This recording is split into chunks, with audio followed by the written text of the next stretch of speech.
We are constantly looking at the way food and wine interact with one another, and one of everyone's favorite combinations are certainly great cheeses and great wines. We're going to start today with our Chardonnay.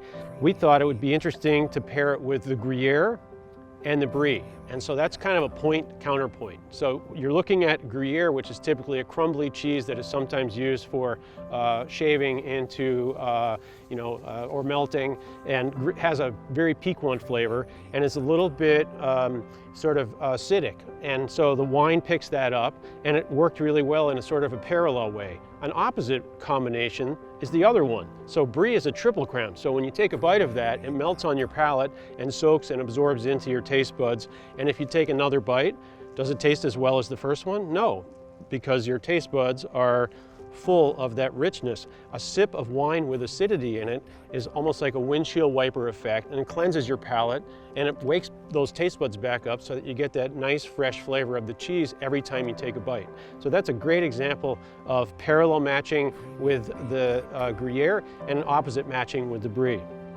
Moving on, this is the Pinot Noir, and Pinot Noir as a style of wine that's beautiful when it's by itself, and it also happens to be delicious with food, and it also is in red wine can be crisp and have nice kind of vibrant acidity. Tannins are not a big thing in Pinot Noir. You want the wine to be very soft and voluptuous and round. And so in the case of this wine and the cheeses, what we have here, a Gouda, a really nice Gouda, not an extra aged Gouda, which can be very nutty and sort of complex. And then this simple cheddar, which is an aged cheddar, has wonderful flavors. And both of those would be sort of a parallel match. The flavors go really well together. And they also, the Pinot Noir has the acidity to cleanse the palate, so you're always tasting the freshness of those two styles of cheese. Moving on to the next wine, this is the Merlot. Soft, supple, plummy, sort of cassis and blackcurrant style fruit, not a lot of tannin and not a lot of acidity. It's a low acid red wine. So you have the Camembert opposite, where the wine is just sort of the acidity and the Merlot is helping with the creaminess of that. But then Pecorino has a little touch of saltiness to it, and that brings out an interesting fruitiness in the wine. And that worked really, really well.